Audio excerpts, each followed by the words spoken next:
감사합니다. 우리 여러분 반갑습니까? 안 반갑습니까? 앞뒤 좌우에 계신 분을 볼 때에 딱 봐도 은혜 충만한 얼굴입니다. 인사하겠습니다.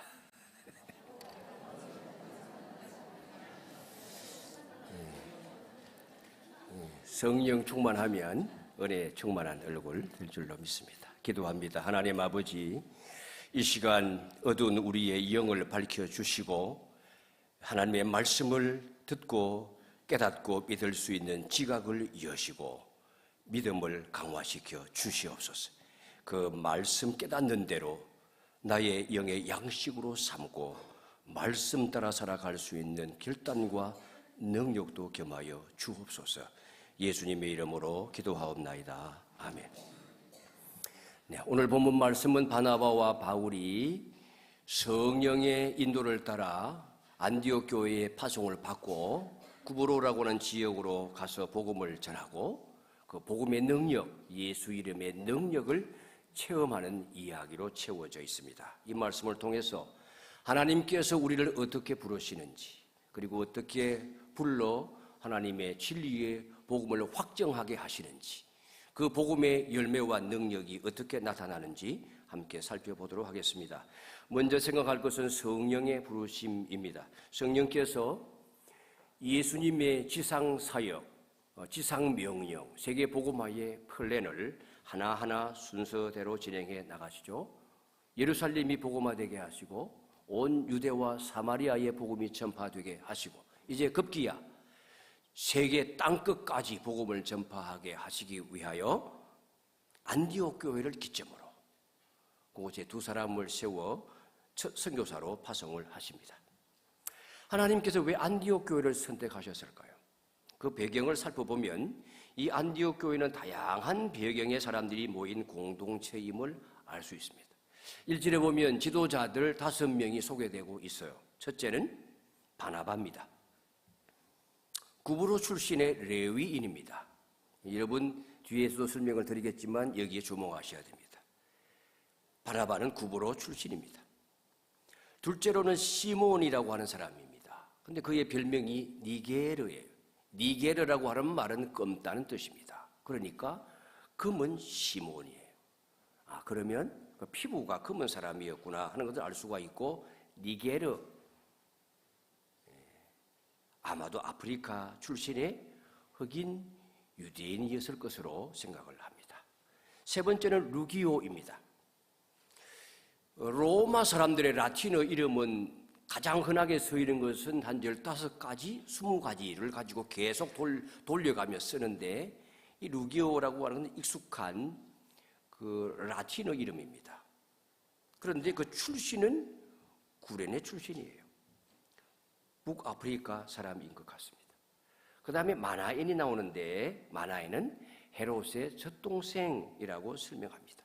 헤롯이란 이름으로 불려지는 사람은 많은데, 이 헤롯은 갈릴리와 베레아를 다스린 헤롯 안티파스를 의미합니다. 그런데 젖동생이라고 하는 말은 함께 자란 그런 뜻이에요. 그러니까 양형제인 거죠. 그런데 이 마나엔이 왕족 출신인지 아니면 왕족을 수송드는 노예 아버지가 워낙 신실해서 신임을 얻고 자유인으로 독립을 한 사람의 자녀인지는 알 수가 없습니다. 아무튼 왕족과 연결되어져 있는, 고위직과 연결되어져 있는 여러 가지 정보를 알고 있는 사람으로 볼 수가 있습니다. 마지막으로 다소 출신 사울입니다. 여기에 보니까 안디옥 교회인데 안디옥 출신이 한 명도 없어요. 다 바깥에서 온 사람들이에요. 이런 교회 찾아보기 쉽지 않습니다. 아주 다양한 인종, 다양한 민족, 다양한 지역 출신들이 모여서 하나님을 섬기는 공동체를 이루고 있습니다. 하나님께서 이런 교회를 선택하신 거예요. 마지막 땅끝까지 복음을 전하기 위한 전초기지로 이런 특성을 가진 교회를 택한 거예요. 그러니까 다문화적인 경험과 능력과 상당한 사람들이 수준이 있는 사람들인데 이들이 하나님의 복음을 이방 세계에 퍼뜨리기 위하여 선택을 받은 것입니다. 언제 이 사람들을 불러가지고 하나님이 보내십니까? 오늘 13장 2절을 보면 그 때가 나와요. 물리적인 시간의 때가 아니라 어떤 상황인지를 설명을 합니다. 2절 말씀 같이 읽습니다. 주를 섬겨 금식할 때에 성령이 이르시되 내가 불러 시키는 일을 위하여 바나바와 사울을 따로 세우라 하시니. 섬겨 금식할 때에 성령께서 임하셔서 말씀하십니다. 이게 섬겨라고 하는 말은 예배 드리는 것을 말합니다. 함께 모여 예배를 드리는 것이니까 공적 예배를 말하는 거예요.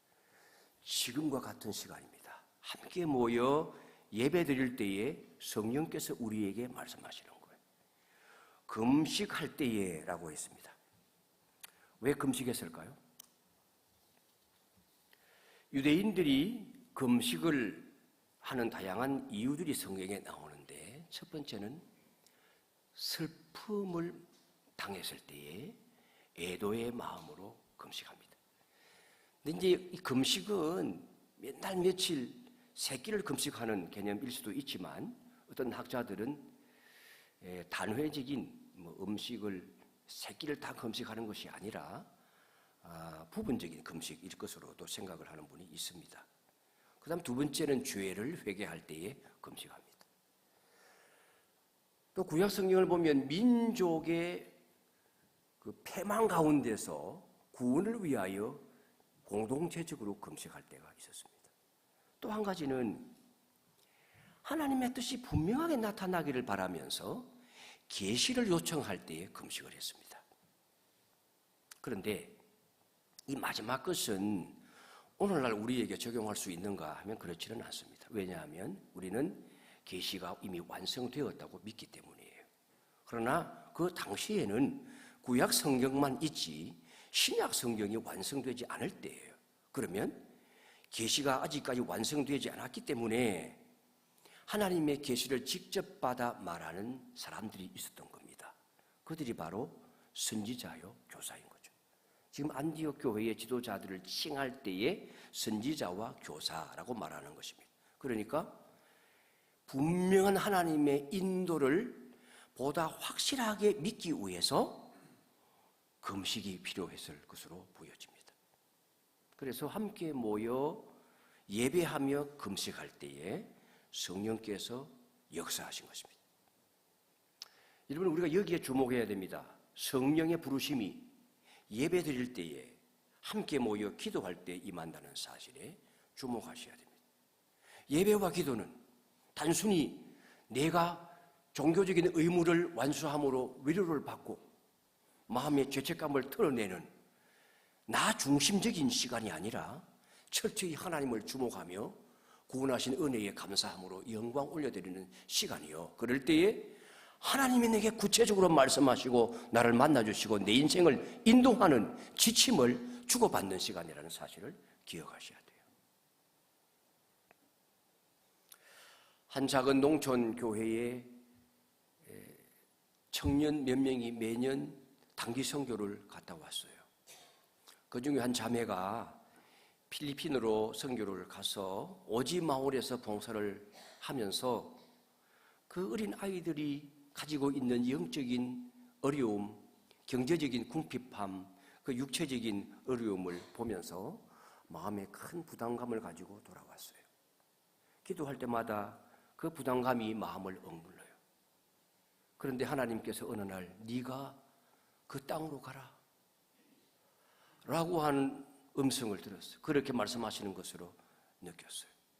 그래서 그 음성에 거부할 수가 없어서 몇 년간 준비를 한 끝에 풀타임 선교사로 다시 그곳으로 가서 헌신하게 되었습니다.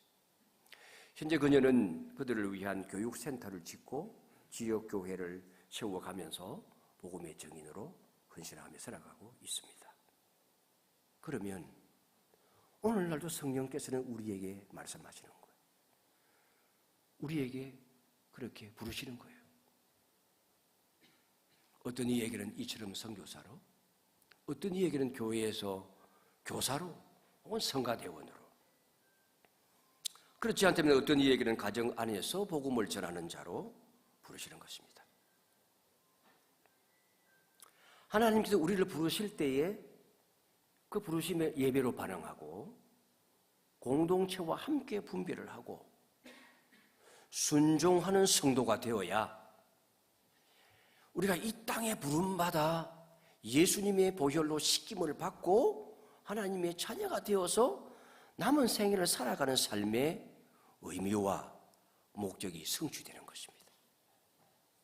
오늘도 나를 향한 하나님의 부르심을 예민하게 듣고 응답하는 우리 성도님들이 되시기를 바랍니다. 두 번째로 생각할 것은 이 부르심을 성령께서 확정해 주신다는 겁니다. 바나바와 바울이 성령의 부르심을 받았지만은 어디로 가라고 하는 구체적인 지침은 받지 않았어요. 이럴 때는 어떻게 해야 됩니까? 그냥 구체적인 지시를 주실 때까지 막연하게 기다려야 됩니까? 성령께서 구체적으로 지시하실 때도 있지만 많은 경우에는 그렇지 않은 것을 봅니다. 그럴 때는 어떻게 결정을 내려야 됩니까? 세워서 보내라고 하셨는데 성령의 인도를 따라 보냄을 받았어요. 어디로 보냄을 받았습니까? 그건 교회가 결정을 하는 거예요.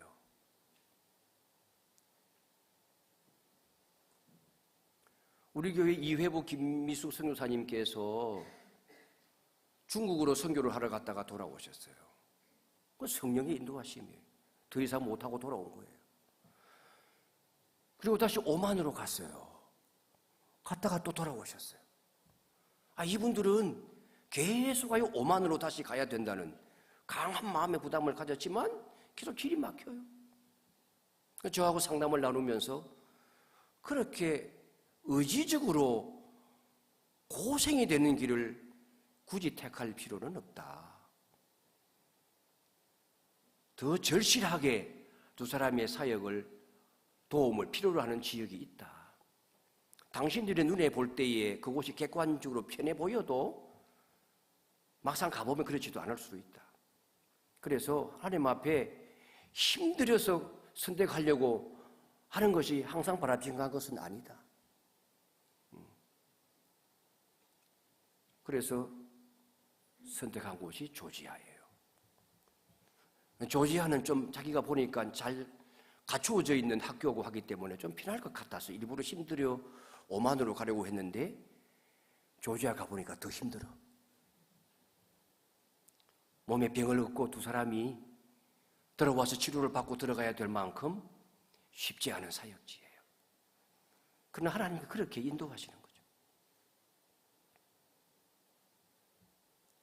오늘날도 성령께서 우리를 그렇게 부르십니다.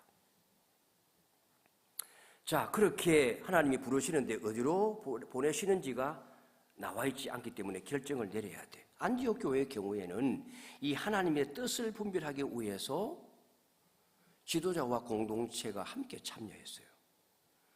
성령의 부르심이 개인적인 음성과 환상을 통해서 내 감정에 따라 결정되는 것이 아니라 예배 공동체 속에서 여러 사람의 회복된 신앙 인격과 양심을 통해서 기도하는 가운데 결정이 되어지고 그것이 하나님의 뜻인 줄로 알고 이거 성령의 인도하심인 줄로 알고 거기에 순종하는 거예요. 그 결과 바나바와 바울이 공동체적인 기도와 안수를 받고 가는 거예요. 여러분, 이 성령의 인도하심에는 이 두 가지 요소가 잘 섞여 있다는 사실을 아셔야 돼요. 하나님의 주권적인 선택 그리고 인간의 순종적인 결정이 뒤따르는 거예요. 이러한 사도 바울의 복음 전파의 사역을 이후로도 사도행전을 계속 보시게 되어지면 하나님이 지각을 사용함으로 분별력을 가지고 하나님의 계시를 인간이 판단하고 결정하는 것으로 나타나는 게 계속 나오고 있는 거예요. 여러분, 하나님의 성령의 인도를 지나치게 신비적인 요소로 개인적인 음성으로 환상으로만 판단하시려고 하면 그건 성경에 일관된 가르침과 좀 거리가 먼 거예요. 이게 개혁주의 장로교회의 전통인 겁니다.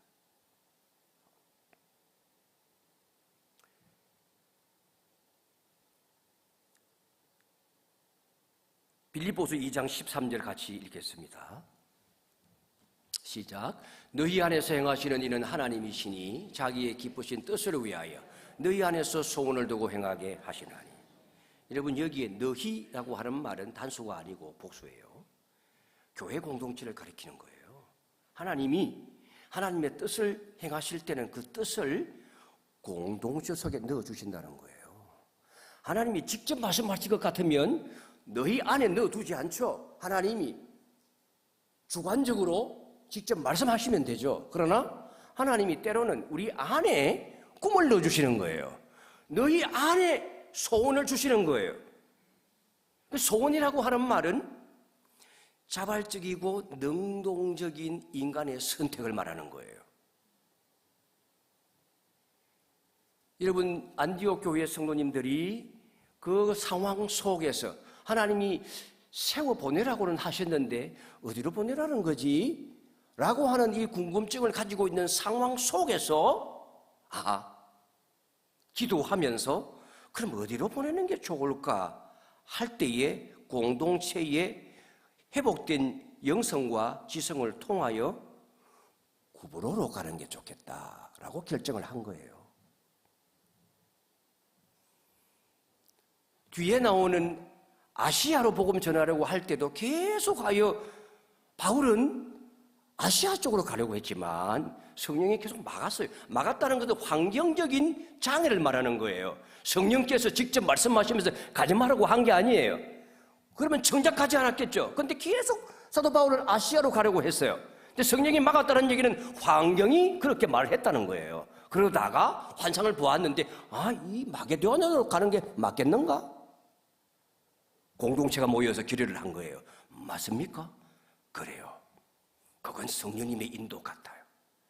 먼저 빌립보로 가는 게 좋겠어요 하고 방향을 바꾼 거예요. 여기에는 우리 인간의 이 회복되어진 영성을 가진 성도들의 지각을 사용하는 작용이 거기에 들어간 거예요. 이걸 무시하면 안 되는 거예요. 하나님은 우리의 이성도 사용하시는 것이요, 우리의 환경도 사용하는 것이요, 모든 믿는 성도들의 합의되어진 결정을 사용하시는 거예요. 이것이 성령의 인도 안에 포함되어져 있는 거란 말이에요. 지금 여기에 구브로로 설득하는 과정이 성경에 나와 있지 않아요. 마찬가지. 지도를 보면서 한번 살펴봅니다. 자, 바나바와 바울이 구브로로 첫 사역지로 정하는 이유가 뭘까요? 그러면 우리가 여러 가지로 추측을 할 수가 있어요. 그 유력한 추측은 아까 말씀을 드렸어요. 구브로가 안디옥 교회의 목회자였던 바나바에게 매우 친숙한 장소예요. 사도행전 4장 3절을 보면 구브로가 바나바의 고향이에요. 언제부터 거기에 살았는지는 모르겠어요. 여러분, 하나님의 뜻은 어디서부터 어떻게 수행해야 될지 모르겠다 그럴 때는 우리가 가장 익숙한 곳, 가장 친숙한 방법부터 시작하는 것이 좋은 거예요. 그건 자연스러운 거예요. 구브로, 저기 안디옥에서부터 실루기아로 내려가서 배를 타고 살라미 항구를 통해서 들어가는 섬입니다. 지금의 키프로스라고 하는 섬이에요. 근데 5절을 보시면 바나바가 조카 마가를 수행원으로 데리고 갑니다. 수행원이라고 하는 것은 짐꾼이죠. 젊은 친구 일꾼으로 데리고 가는 거예요. 그런데 마가 역시 데리고 가는 이유가 성경은 나오지 않으나 추측한데 삼촌과 조카지간이니까 마가의 어머니가 역시 구브로 출신인 거죠. 그러니까 친인척이 있을 수 있어요. 그리고 마가는 예루살렘에서 예수님의 고난의 동참자이기 때문에 목격자로서 증인으로 복음 전파할 때 데리고 가는 의도가 있었을 수도 있습니다. 근데 이 바나바와 바울이 거기에 가서 먼저 회당에 찾아가죠. 회당이 있다는 얘기는 유대인들이 있다는 얘기고, 그리고 유다인들이 상당수가 있었기 때문에 회당이 있다는 것을 알 수가 있어요. 아니 그러면 언제부터 유대인들이 이곳 저 섬에 예루살렘 팔레스틴이 아닌데 저기까지 가서 살게 되었을까요? 바벨론 포로기 이후에 고향으로 돌아오지 못한 유대인들이 그 권력자들에 의하여 정책적으로 많이 분산되었어요. 그 이주하여 살았습니다. 지중해 동부, 북아프리카 해안까지 분산되어 정착하며 살았고, 기원전 3세기에 알렉산더 대왕이 죽고 난 다음에 그 후계자인 프톨레마이오스 1세는 본격적으로 유대인들을 분산하는 정책을 펼쳤어요. 그래서 저기 키프로스에 강제적으로도 이주시키고 자발적으로도 이주를 시켰어요. 그러니까 오래전부터 있었던 거예요. 그뿐만 아니라 유대인 그리스도인들도 이 구브로에 갔어요. 언제요? 예루살렘이 핍박을 받을 때에 흩어졌는데 그게 본래부터 좀 유대인들이 있었던 곳이기 때문에 그리스도인들도 그곳으로 가서 살았어요. 그리고 이 구브로에 먼저 간 그리스도인들이 안디옥으로 건너와서 그 안디옥에서 유대인들에게만 아니라 이방인에게 복음을 전파하여 안디옥 교회가 생겨난 거예요.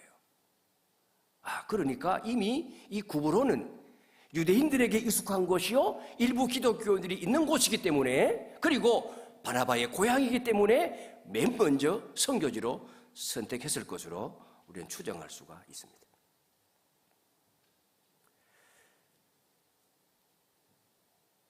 네, 여러분, 이 바나바와 바울이 구브로로 들어가서 왜 먼저 회당에 들어간 겁니까? 유대인들을 만나서 전도하려고 한 것 아닙니까? 왜 유대인들에게 먼저 복음을 전합니까? 그건 이유가 있다면 하나님으로부터 받은 계시와 더불어 사도 바울이 가지고 있는 선교의 전략이에요. 일관된 선교의 전략이에요. 이 선교의 전략이었다는 사실을 보여주는 핵심적인 구절이 로마서 1장 16절입니다. 같이 보겠습니다. 시작.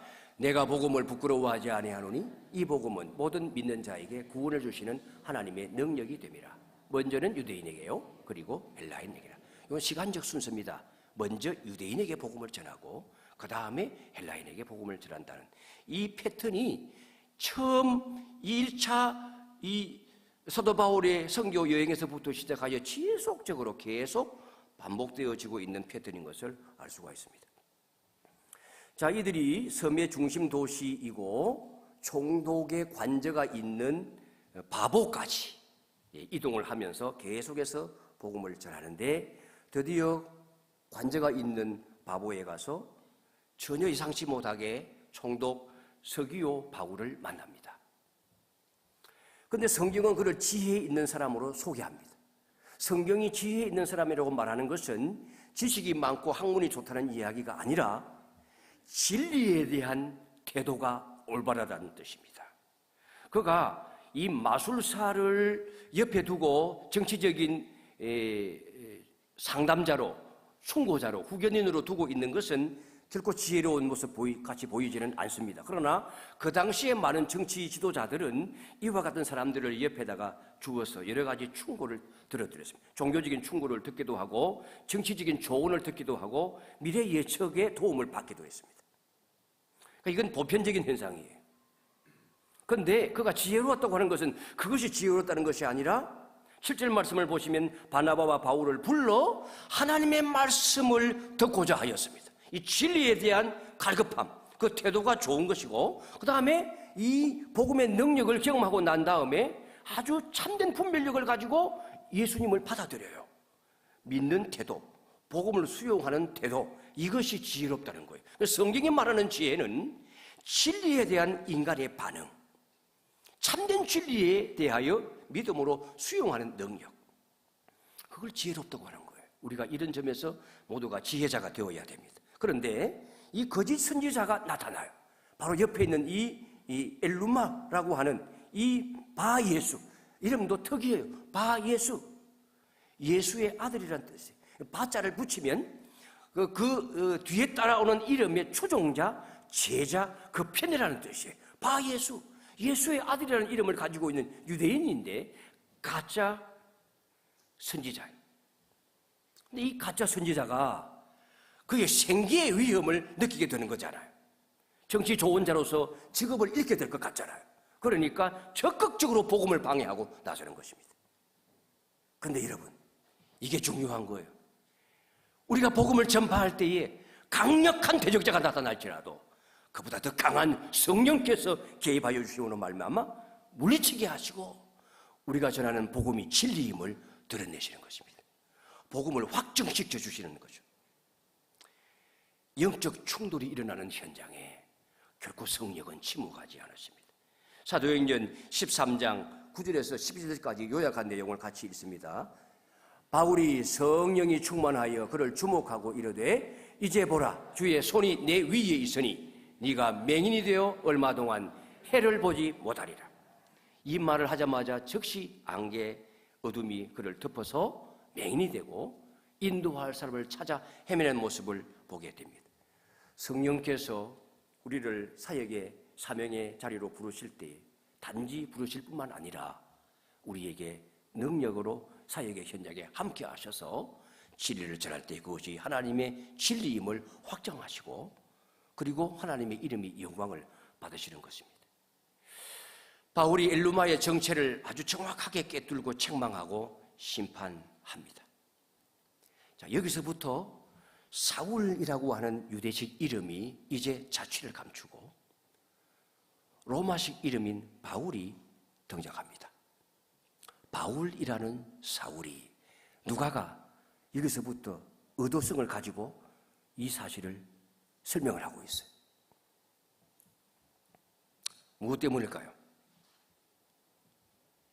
이제부터 본격적으로 하나님께서 이 바울을 이방인 선교를 위하여 쓰시겠다는 뜻이 들어있습니다. 동시에 그가 능력을 나타내시는 모습을 보게 되어지면 이제부터 하나님께서 단순히 예수님을 핍박하다가 회심한 자가 아니라 비록 예수님과 더불어 3년 6개월 동안 동행한 경험은 없지만은 하나님께서 12사도와 동일한 권위를 가진 사도적 권위를 그에게 제공해 주시고 그를 본격적인 이방 선교의 사역자로 삼으시겠다고 하는 성령의 의도가 여기에 들어있는 것입니다. 여러분, 우리가 진리의 복음을 전하는 그리스도인으로 살아가게 될 때에 우리의 사역 현장에서도 때때로 이 엘루마와 같은 이 방해꾼들을 만날 수 있습니다. 복음 전할 때에 그것을 가로막는 사람이 있을 수 있고 교회가 말씀 가운데 평안 가운데 든든히 승하며 왕성하게 복음 사역을 감당하는 공동체를 세워지려고 할 때에 그것을 가로막는 권력자들이 생겨날 수가 있고 외부의 방해가 없을지라도 우리 마음속에 왠지 모를 두려움이 있어서 복음을 부끄러워하는 마음이 생겨날 수도 있지만 그 모든 것은 사탄의 역사인 것입니다. 그럴 때라도 믿음을 가지고 순종하게 되어지면 성령께서 우리의 순종을 통해서 하나님의 능력을 나타내시는 것입니다. 우리의 일상적인 삶 가운데서 능력 있는 예수의 이름으로 복음을 전할 때에 결코 우리가 부끄러움을 당하지 아니하고 악한 대적이 맞서서 진리와 충돌하는 현상이 일어날지라도 궁극적으로 하나님께서 진리가 이기게 하시는 것을 체험하고 그 능력을 경험하는 삶을 살아가는 우리 성도님들이 되시기를 바랍니다. 마지막으로 믿음으로 거두는 열매를 보겠습니다. 마지막 9절 아주 강력한 말씀입니다. 12절 말씀 같이 읽습니다. 이에 총독이 그렇게 된 것을 보고 믿으며 주의 가르치심을 놀랍게 여기니라. 여러분, 이 눈이 멀게 된 사건은 단순한 기적이 아닙니다. 복음의 진리, 하나님의 권능이 나타나서 이들이 가지고 있는 복음이 참된 진리라는 사실을 확정하는 사건입니다. 총독이 그 사건을 보고 단순히 놀라는 것으로 끝나지 아니하고 믿었다고 했어요. 그가 믿은 이유는 주님의 가르침 때문이에요. 이 지도 한번 보여주세요. 사도 바울이 여기에서 복음을 구브로에서 전하고 난 다음에 다시 저 서북쪽으로 올라가서 또 다른 안디옥, 비시디아 안디옥이에요. 저 안디옥으로 가서 복음을 전하고 또 우측으로 내려가 복음을 전하고 다시 돌아와서 원래 안디옥 교회로 가서 14장에 가면 1차 선교 보고를 하게 되는데, 저 비시디아 안디옥이 많은 사람들은 저 구브로에서 만난 서기오 총독의 고향인 것으로 생각을 합니다. 실제 고고학적으로 그 이름을 가진 비석이 저 비시디아 안디옥에서 발굴되었다고 해요. 근데 저 안디옥은 아주 전형적인 로마 도시를 그대로 가져와서 본따 만들어 놓은 소형 로마 도시예요. 로마의 제도, 로마의 거리, 로마의 문화, 로마 사람들이 거의 다 지배하고 있는 그와 같은 도시이기 때문에 사도 바울의 입장에서는 궁극적인 선교의 최종 목적지가 로마이기 때문에 로마에 익숙해지기 전에 선교 훈련을 받기에 가장 적합한 장소가 비시디아 안디옥이었을 것으로 봅니다. 그래서 하나님께서 저 구브로로 복음을 전하도록 가게 하시고 또 그 안디옥으로 올라가게 한 것은 먼 이후의 선교를 보게 될 때 상당히 의도되어진 대로 하나님이 인도하시는 것으로 많은 학자들은 생각을 합니다. 아무튼 사도 바울이 저곳 구브로로 가서 마지막으로 다다른 곳이 바보라고 하는 섬인데, 여러분 바보라고 하는 섬에서 만났던 그 거짓 선지자에 대한 기적이 일어나고 난 다음에 그 총독이 예수님을 믿는 역사가 일어나고 있는 것입니다. 그리고 그가 믿는 이유가 단순한 기적 때문이 아니라 주의 가르침 때문이라고 하는 사실을 우리가 또한 주목해야 됩니다. 복음이 단순히 이론이 아니라 말로만 전하는 교리가 아니라 구원을 주시는 하나님의 능력이고 우리의 삶을 변화시키는 하나님의 능력이라는 사실이 여기에서 나타납니다. 복음 앞에 믿음으로 반응할 때 하나님의 역사가 일어납니다. 한 중년 남성의 간증을 제가 보았습니다. 내 인생에서 다시 일어날 수 있었던 것은 돈 때문에, 직장 때문이 아니라 예수님의 말씀 때문입니다. 말씀 한 줄이 내 인생을 다시 시작하게 만들었습니다. 그런 고백을 합니다. 이 사람은 서울에 사는 50대의 남성인데 평범한 직장 생활을 하다가 직장이 구조조정을 하면서 직장을 잃게 되었어요.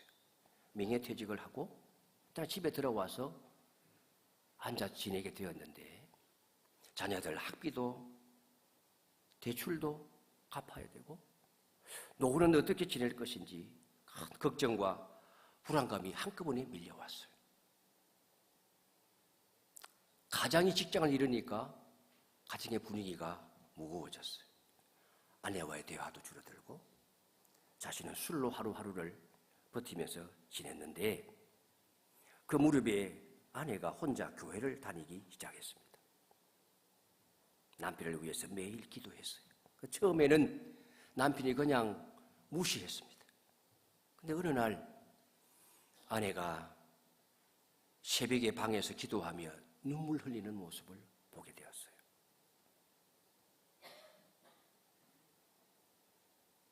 그 모습이 자꾸 마음에 남아서 마지못해 아내와 함께 어느 주일날 예배를 드리러 가게 됩니다. 그날 목사님께서 설교를 하시는데 하나님은 당신을 포기하지 않으셨습니다 라고 하는 이 한마디를 듣는 순간에 그의 마음이 무너져 내렸어요. 그는 그 복음을 듣고 눈물을 흘리면서 예수님을 영접하고 하나님의 인도를 따라서 이전과는 다른 직업이지만 새로운 직업을 가지게 되었어요. 삶의 중심이 회복되어졌어요. 부부 사이가 새로워졌습니다. 지금은 신앙훈련을 받아가지고 중년 소그룹 모임의 리더로 또 다른 중년 남성들을 위로하고 세워주는 사명을 감당하고 그럼 복음은 이론이 아니에요. 하나님의 말씀이 내 속에 인격적으로 들어와서 믿음으로 삭슬 틔우게 될 때에 실패한 중년이든 실패한 노년이든 하나님께서 새로운 희망을 열게 하여 주시고 새로운 소망이 넘치는 삶을 살게 해 주시는 것입니다. 우리가 전하는 복음, 우리가 붙잡는 복음, 지금도 나를 변화시키고 내 복음을 듣는 많은 사람들의 인생을 변화시키는 능력이 있어서 새 생명의 열매가 맺게 하는 줄로 믿으시기 바랍니다. 우리의 사역이 비록 작아 보여도 하나님께서 확정하시는 복음에는 열매가 있습니다. 때로는 한 사람의 회심, 때로는 우리 자녀, 이웃, 공동체 안에 그 열매가 얼마든지 나타날 수 있습니다. 진리의 복음을 믿고 성령의 인도를 따라 나가게 될 때에 이 놀라운 성령의 열매가 나에게서, 나의 가정에서, 우리 구역에서, 우리 교회에서, 우리 지역에서, 직장에서 나타나기를 사모하는 저와 여러분이 되시기를 주의 이름으로 축원합니다. 말씀 맺습니다. 성령의 부르심은 예배 가운데 기도할 때에 나타납니다. 성령께서는 진리에 부딪히는 충돌 가운데서도 대적자가 있는 곳에서도 얼마든지 나타나 주시고 확정하여 주심으로 말미암아 얼마든지 많은 열매를 맺게 해 주십니다. 오늘도 주님께서는 저와 여러분을 부르십니다. 성령은 우리와 함께 일하시고 복음을 통해서 하나님의 나라를 이루어 가십니다. 이 부르심에 응답하고 충돌 앞에서도 물러서지 아니하고 복음의 열매를 기대하는 주님의 자녀들이 다 되시기를 주의 이름으로 축원합니다. 우리 함께 이 믿음 가지고 성령의 충만함을 사모하며 찬양합니다. 성령이여 임하소서. 메마른 나의 심령 위에 주님의 은혜 단비처럼 내려 흠뻑 적게 하여 주옵소서.